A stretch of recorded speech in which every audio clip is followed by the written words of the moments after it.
好，科技战要来看到是川普封锁中国，但是他现在陷入的三重危机，等一下我们一一来拆解。第一个就是美国呢，42州现在都爆发了这个抗议，而且是多达了140几场哦，因为这些人民不想要建 AI 的资料中心，于是就爆发了各种的反弹声浪。第二件事情是包括了三星跟 SK 海力士等等的韩国厂，他们为了避免来自于美国的限制，于是转向中国大陆，希望去买中国的半导体设备。第三件事情是北京扩大它的科技上面对于美国的制裁，包括了说有7家的美方实体，它都把它陷入在制裁的名单当中，包括了对美国无人机的制裁等等。好，现在呢，美国的 AI 晶片霸权恐怕遭破的是内外夹击。今天做深度的剖析。好，来看到的是这一场来自于科技上面的压力哦，川普的3重压力，刚刚我们特别提到了盟友转向，还有大陆的限制等等。那我们看到具体到底发生了什么事情呢？因为美国的科技巨头为了要抢占 AI 的竞赛优势，现在投资的钱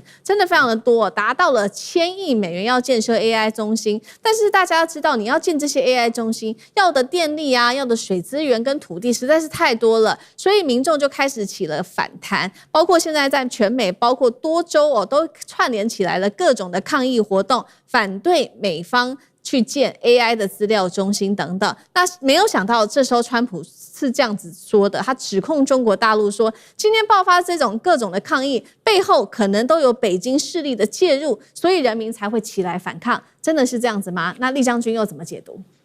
这次这个反对资料中心的建设其实上就在美国来讲是少数几个议题能够全美国可以不分党派不分意识形态大家共同的一种看法那我把几个数据跟大家讲，就知道为什么我讲美国这是不分党派。是通常共和党这个比较这个多数的，像德州来讲的话，他总共办了18场的抗议然后民主党这个加州是民主党的这种支持的比较高的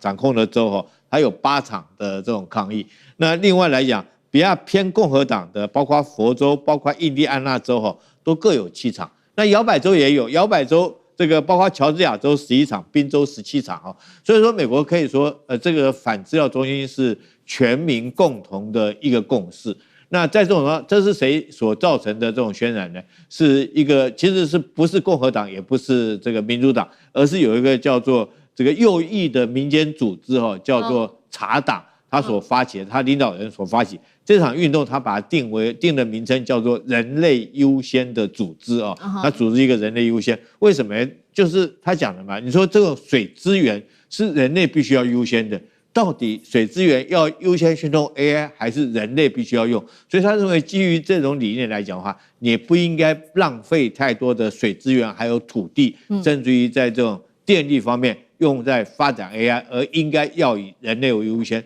那这次美国如果说是要建 AI 资料中心，你知道难怪这些人会反弹到这种程度我举一个例子像这次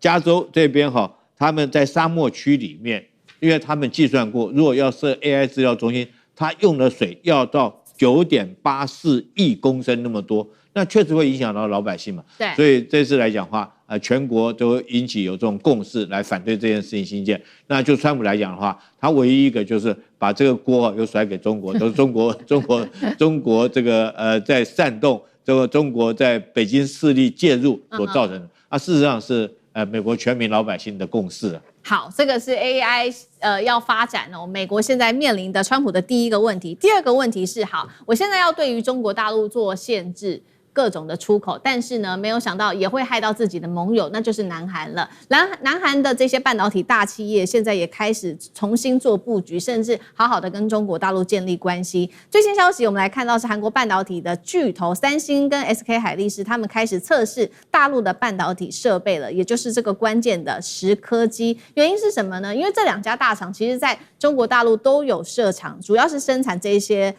记忆体相关的晶片那三星在中国的西安 ，SK 海力士在无锡跟大连，他们担心说，如果美国接下来进一步对中国大陆做制裁的话，可能影响到他们在这边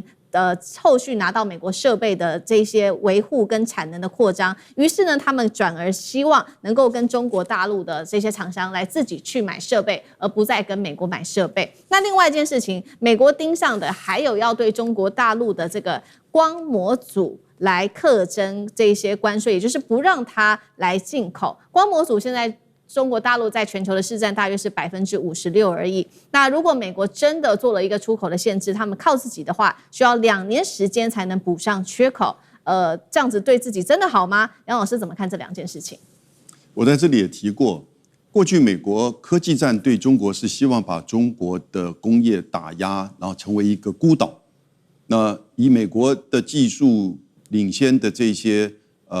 不管是成品、技术设备、零件，甚至人才，那开始呢对中国进行一些围堵、隔离、打压，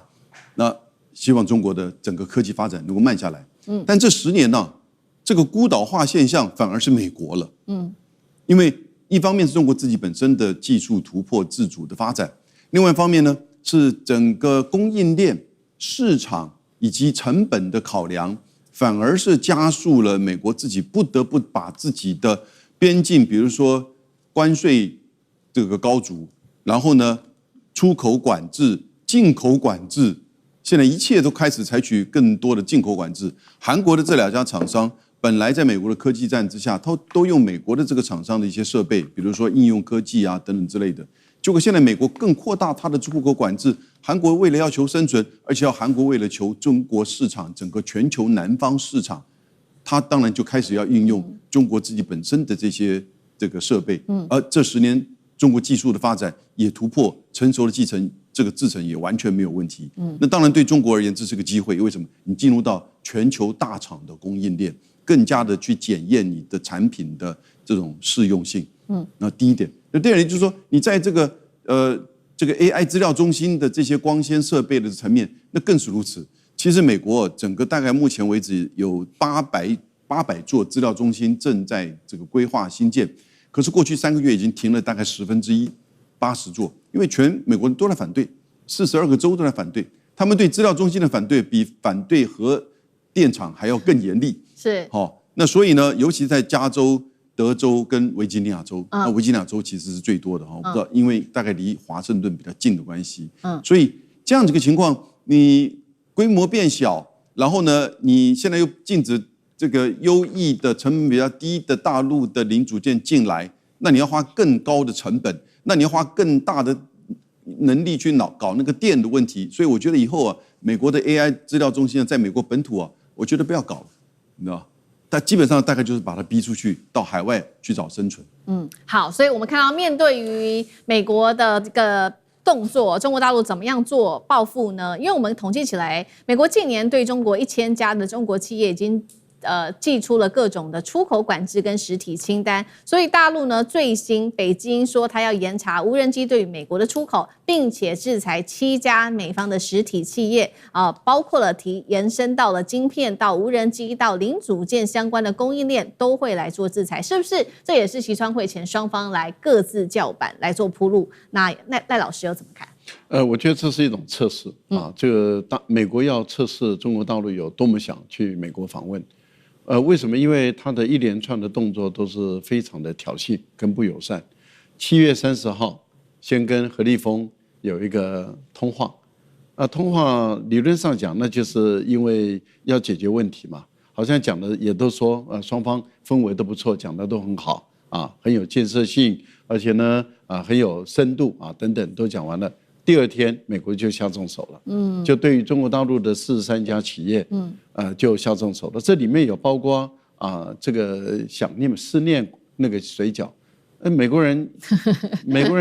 一年吃多少颗中国的这个冷冻水饺，吃多少粒中国的这个瓜子，他就说因为他的溯源跟新疆有关所以就对于中国大陆就下这个手。中美的贸易额是6000多亿美元，坦白说这几家企业占贸易额来讲根本不算数，根本看不上眼。但是这个是挑衅性极强，羞辱性极强，非常不友善。也就是说，把拜登时代的这个新疆的问题再重新拿出来，因为这个法案是2021年的时候拜登时代弄的一个法案嘛，然后现在把它重新拿出来对中国大陆，那就要看你本身的反应是怎么样，也就是说看看你中国大陆是有什么样的一个反应。大陆没几天，你看，就下重手了，我们叫施重拳。这重拳第一看起来你觉得就7家企业好像不怎么样，现在的讯号是说，只要为美国政府接项目的工作的，对中国不利的企业都是中国打击的对象了。其实这个意涵呢就在这里，那也就是包括外国的企业要帮美国政府做事，要打击中国的，那这些企业可能中国大陆都会成为拒绝往来户。另外帮这些企业跟它有关的所有的会跟中国大陆的数据有关的，也可能都是未来中国大陆要清理的对象，这个威慑性很强的。所以不要看说，哎呦，好像7家企业对43不成比例，没有，我是觉得这个是重手，这第一个。第二个，美国本来要禁无人机，不是吗？尤其是拜登时代一直到川普要禁中国的无人机，后来他们说还是不禁了，原因在哪里？就是因为禁不得嘛。现在不是现在是中国是禁了，我不给你了。之前你是说你不要卖，但是问题就是美国做不出来。那现在美国的消防队、警察、边界。